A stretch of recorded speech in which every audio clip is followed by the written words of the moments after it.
But it was the Phalange Party representing Maronite Christians, with the Gemayel family at its center, that produced Lebanon's best-known dynasty.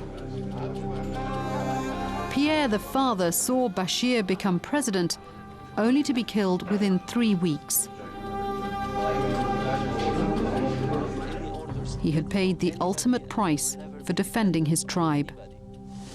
It's our job, it's our task. Either we can defend our country, and at this time, fine, we deserve this country, or we cannot defend it. Maybe we should look for green cards in the US and leave.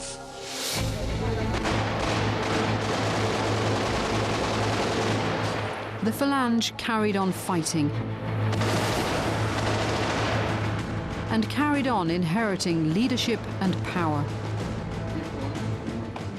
It is little wonder that the Phalange Party is the only political group in the Middle East that has the word family in its slogan, and family comes before country.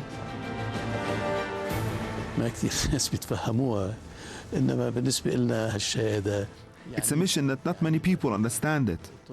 However, it means a lot to us. When the slogan was first coined by the party, God, family, country, we knew what that meant to us. God, without him, everything will be non-existent. The family, it is the central cell that according to its well-being, the country will be better. And the country is what, at the end, unites us all together. These are human and spiritual principles. It is a belief that we have dedicated ourselves to defend.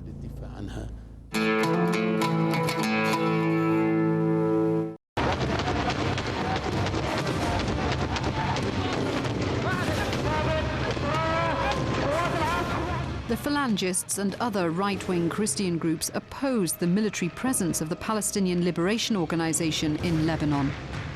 For them, the Palestinians were creating their own state within a state, acting outside the jurisdiction of the Lebanese government. They couldn't understand why their fellow Arabs refused to help the PLO fight Israel from their own countries.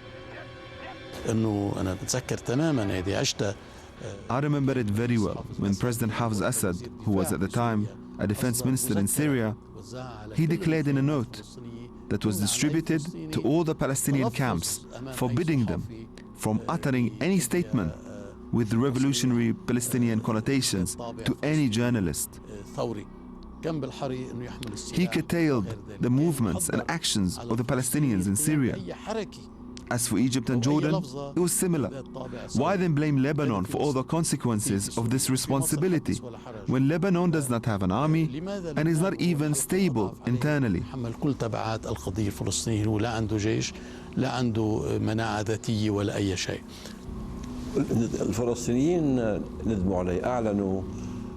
Palestinians later regretted and publicly apologized.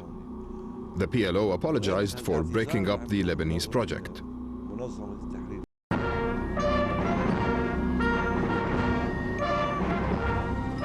But this rapprochement occurred only after years of strife and the deaths of thousands. And for many, the Phalange Party stands accused of the worst possible crime, being helped and armed directly by Israel during the Civil War. I am not ashamed. I opened this channel. I went to Israel by sea. It was a risk. At one night, our fighters did not even have a bullet at the battlefront. The Palestinian fighters reached 50 meters from where we are now sitting. I went to Israel to ask for ammunition. If you give us weapons, we thanked you. If not, I would go back. And they gave us weapons, and we paid in cash, in dollars. But this uneasy alliance has not been forgotten by opponents of the Phalangists. Israel withdrew in 2000 and Syria in 2005 after the killing of the Prime Minister Rafik Hariri, a murder many Lebanese accuse Syria of committing.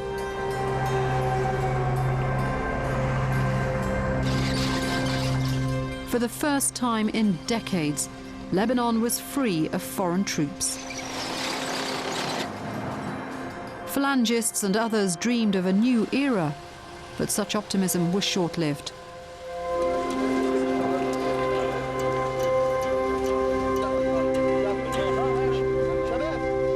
And the Gemayel family and their Phalange party were in mourning yet again. On November the 21st, 2006, Pierre, the son of Amin, grandson of Pierre, was murdered in broad daylight in Beirut.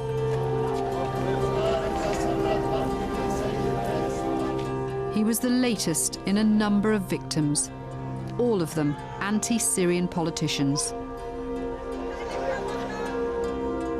يعني هذه مثل ما بقولوا تراجيديا يونانية نحن عم نعيشها.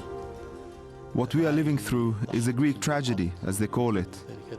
The family has sacrificed a lot, and this explains why the people are so attached to this family. And it also shows the importance of this family and what it has offered all along. And this will only encourage us to do more. Definitely, we are now living in a great worrying times. I'm worried about the future. I'm worried about my safety and the safety of my family. Our safety is now hanging by a thread. والأمن أمنا معلق بحبال الهواء.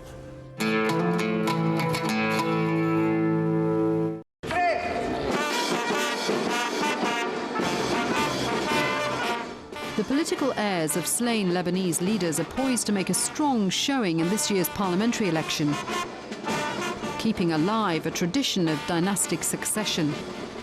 Amin Gemayel's son, Sami, is the latest in the Gemayel line to enter the world of politics.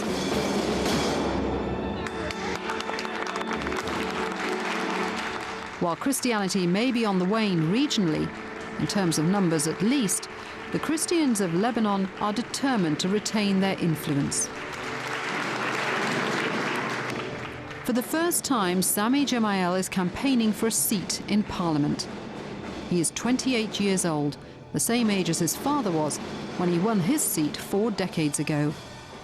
And for the son, as for the father, the old issue of identity remains paramount.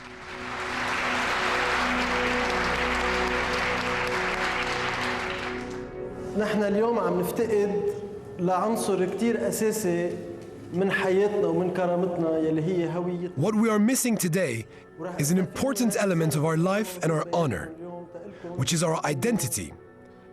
I will tell you today that I, as a Lebanese citizen, my identity is Maronite, Syriac, Christian, and Lebanese. مارونية، سريانية، مسيحية، لبنانية.